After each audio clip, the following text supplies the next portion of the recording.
City of Milwaukee's dockless scooter pilot program. I'm joined by the Commissioner of the Department of Public Works, Gerald Krushke, DPW Multimodal Transportation Manager Mike Amsden, Senior Transportation Planner Kate Riordan, along with representatives from Lime, from Spin, and from VIO, the company selected to participate in the pilot program this year. A major focus of mine is to make Milwaukee a vibrant city, an attractive city for residents as well as visitors alike. And a program like the dockless scooter pilot program certainly aligns with that vision to create that sort of vibrancy in the city. The way we get around our city, it matters.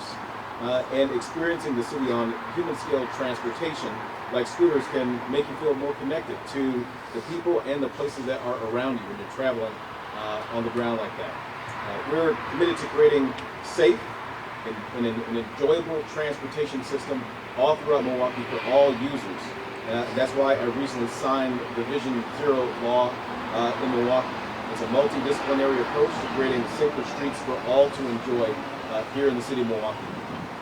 An enjoyable transportation system also includes providing multiple options for transportation, multiple options for getting around. Incorporating new technology with multiple modes of transportation adds vitality to our city. It adds vitality to Milwaukee.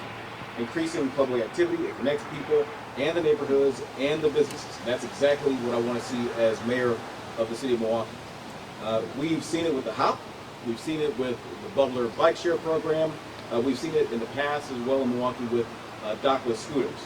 So starting off, our first dockless scooter pilot in 2019, Milwaukeeans have shown with strong ridership numbers that scooters are a key part of the transportation mix here in the city.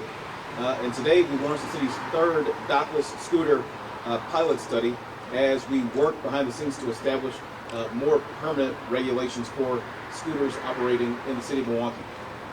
We're excited to continue our relationship with Lime as well as with Spin and welcome VIO, a newcomer to the Milwaukee scooter scene.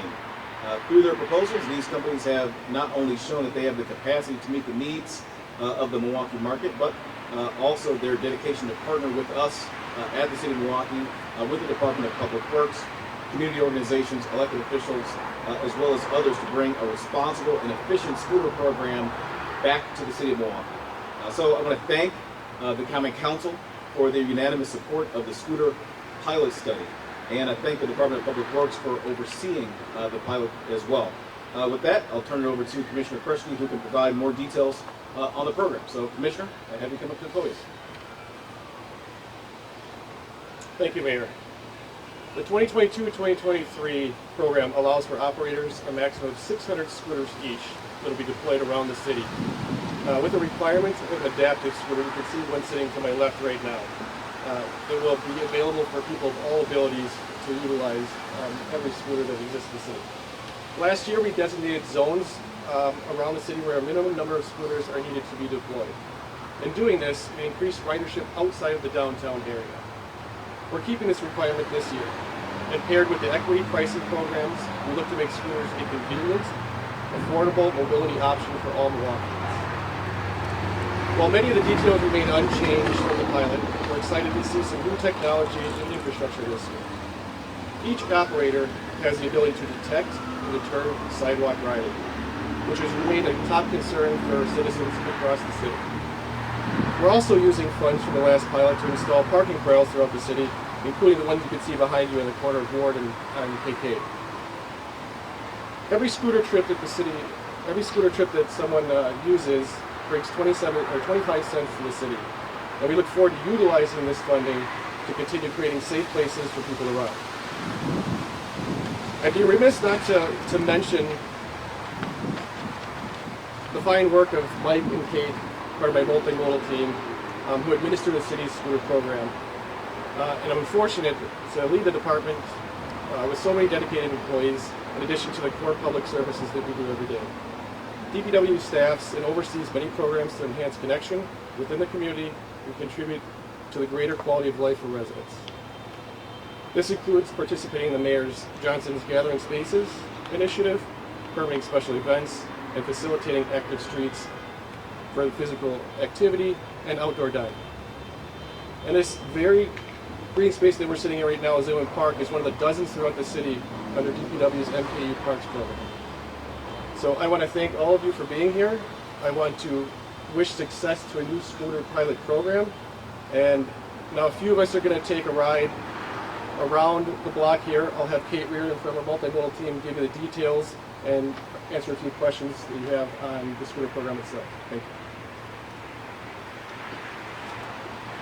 Thank you, Commissioner Christie. I'm happy to take a couple of questions before we go out on the ride. Tell us about some of the differences that riders will see in the scooters with the technology. Yeah, so as Commissioner Christie said, each of the scooter operators has the ability to detect and deter sidewalk riding. For some of this, the technology varies by each scooter, and after we wrap up here, you're welcome to speak with the representatives from each of the companies to get some more details on that. But we have specified some streets where they are required to detect and stop sidewalk riding on those sidewalks, and we're going to evaluate that, see how that goes, add more streets as we go throughout the pilot. Last year you guys had a zone in, I don't remember what zone number it was called, that was, ridership was shut down. Is that still in place this year? Nope, so what you're referring to is Zone 1, which encompasses the majority of downtown, 3rd Ward, Marquette.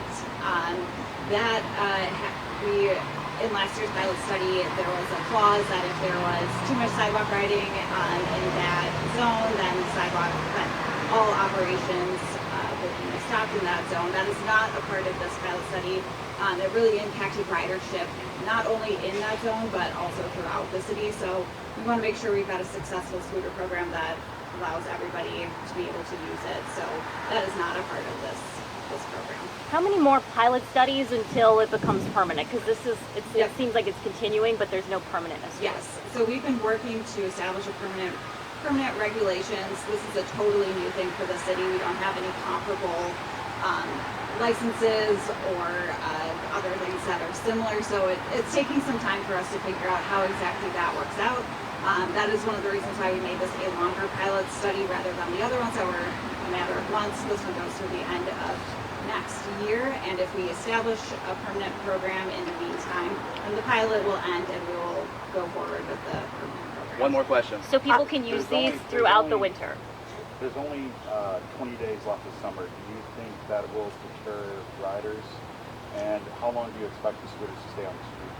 Yep, so we expect to see some good ridership here in the fall. We typically see pretty good weather, and our winters have varied, as you all know. So we will evaluate the weather along with our partners and the operators and determine what's appropriate. They all have a severe weather plan in place. We did have some snow the first pilot study, so we learned how to deal with that. But we'll see how it goes.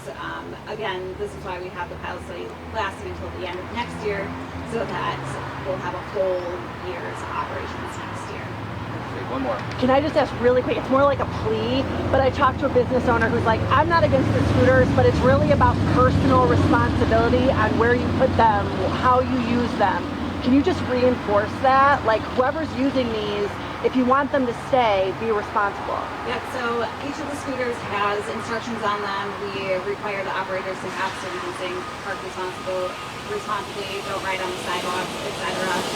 We are also going to be doing spot checks to see what the compliance is like, again with the technology, and I'll welcome you to speak with the operators later. They're really developing a lot of new things that can determine if a scooter is parked properly, and again with the sidewalk riding technology, we're coming up with a lot of tools to enforce the rules. Thank you. We're going to do a quick ride, and then we've got time for a one-on-one program on the way back.